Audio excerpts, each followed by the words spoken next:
And it's Joe Biden, and I'm vice president, and my name is Kamala Harris. We got a good show for y'all today. Got a damn good show. Despite all the comments and DMs I get, I am not one of the Hodge twins. But Kamala Harris goes off on Charlemagne the God, little G, and I'm going to show you the real reason why and what happened. Hey guys, my name's Jason Wesley, and this is not a podcast. Because right now we are debating whether democracies actually can survive, or is autocracy better, which is basically one person or one group telling everybody what they should do.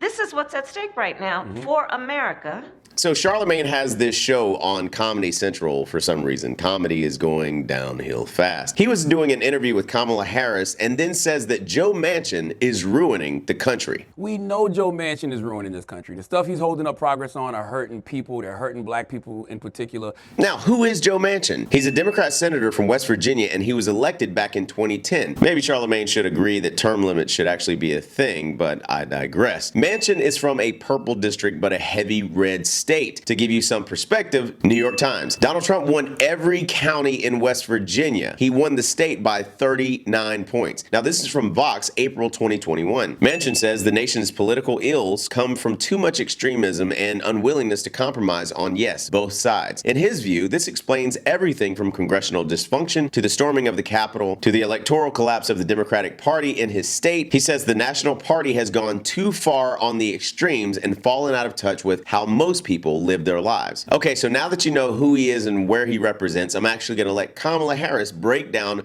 on how the voting works in Congress right now. You know, folks know we have the White House as Democrats, the House and the Senate. In the House, we have, as Democrats, a majority. I believe as of today, it's by 3 votes out of hundreds of people.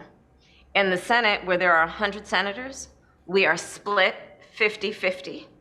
In terms of the Democrats or independents who caucus with the Democrats and the Republicans. And that makes me, as the president of the Senate, the tie vote. Every vote matters, especially in the Senate, and we have to listen to the voices who represent their districts. So she's currently the 50-50 split vote. So if one Democrat votes against a particular bill and no Republicans support it, it wouldn't pass. Now, why did the founders set it up this way? Here's a brief lesson from PragerU. And so we have representative government. And more than that, we have a bicameral, that is, 2-tiered legislature, a Congress with a highly Democratic House of Representatives and a not very Democratic Senate. Therefore, California, with its massive population, has 52 representatives in the House. Wyoming has 1. Yet Wyoming has 2 senators, the same number as California and every other state. A pure Democrat would say that's unfair.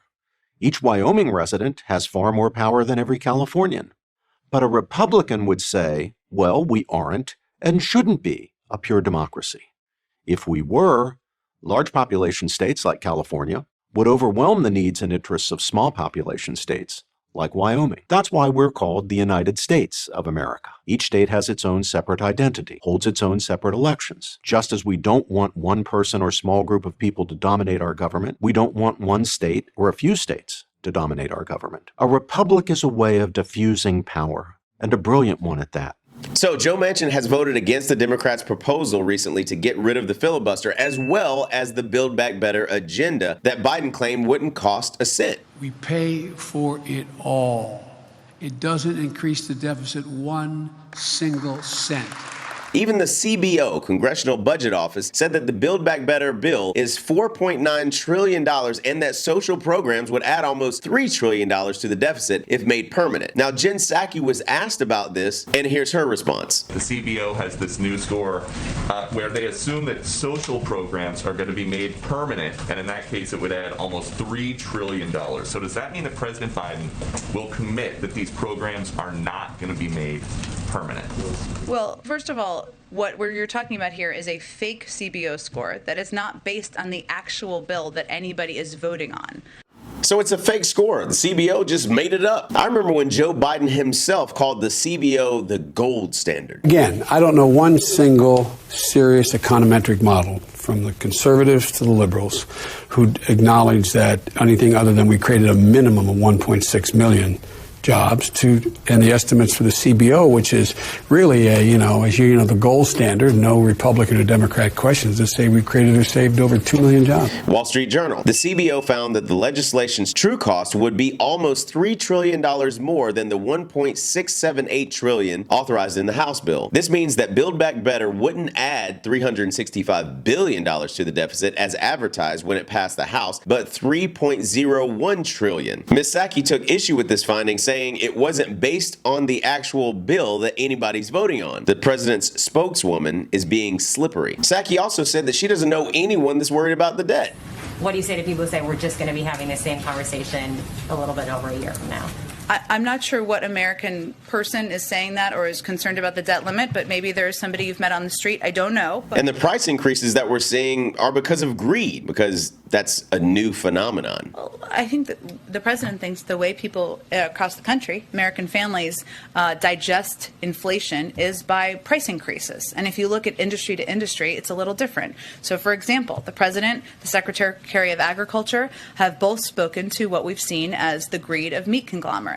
That is an area where people go to the grocery store and they're trying to buy a pound of meat, 2 pounds of meat, 10 pounds of meat. The prices are higher. That is, in his view, and the view of our Secretary of Agriculture, because of, you could call it corporate greed, sure. You could call it jacking up prices during a pandemic. Now, here's how they do it. They create a program that gives away money, and when the program expires, politicians and supporters find someone that needs that program and uses them like a pawn in chess. And any other politician that disagrees with them hates those that use or need the program. Case in point, we all know Planned Parenthood receives in tune of about $500 million a year from the federal government. And when President Trump proposed to federally defund abortion clinics, the arguments against were not just about abortions mainly, but about all the other services that they provide. Undoing this gives states basically the freedom to allocate and potentially withhold the money that go to a variety of family planning and preventative health services, things like birth control, pregnancy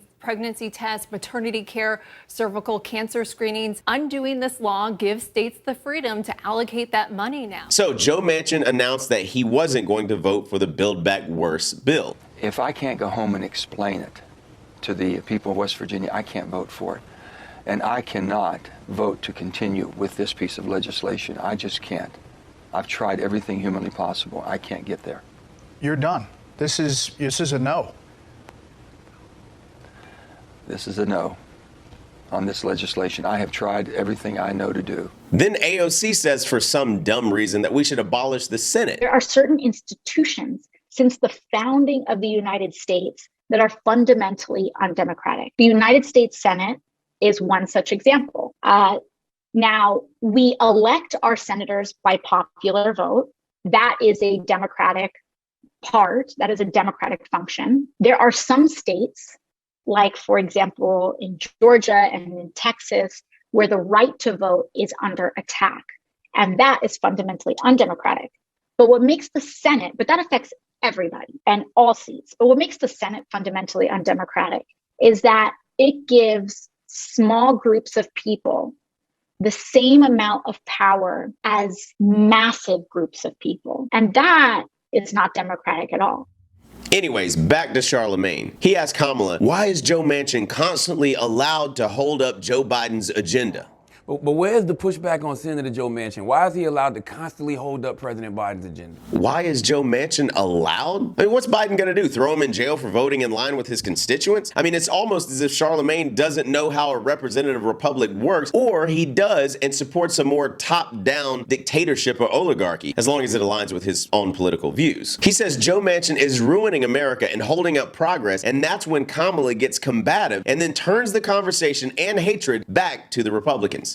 Hey, Charlamagne, here's the thing, though. Mm-hmm. I think it's a mistake to try and think about this only through the lens of Democrats versus Democrats, when the fact is Republicans are consistently and unanimously standing in the way of progress. Very true. Then at the end of the interview, Simone is trying to wrap up the interview when Charlemagne asks who's running the country, Joe Manchin or Joe Biden, and Kamala gets very defensive. Oh. I want to know who's the real president of this country. Is it Joe Biden or Joe Manchin? I'm sorry. I interrupted. I don't think the vice president can hear you. It's Simone. I'm so sorry, Charlamagne. We have to wrap. She can hear me.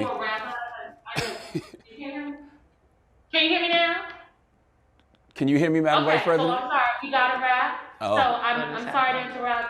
They're acting like they can't hear me. Y'all see that? I can hear you. Oh, so who's the I real? can hear you. So who's the real president of this country? Is it Joe Manchin or Joe Biden, Madam Vice President? Come on, Charlamagne. I really- Come on. It's Joe Biden. I can't tell sometimes. No. It's Joe Biden. And don't start talking like a Republican about asking whether or not he's president. Do you think Joe Manchin is a And problem?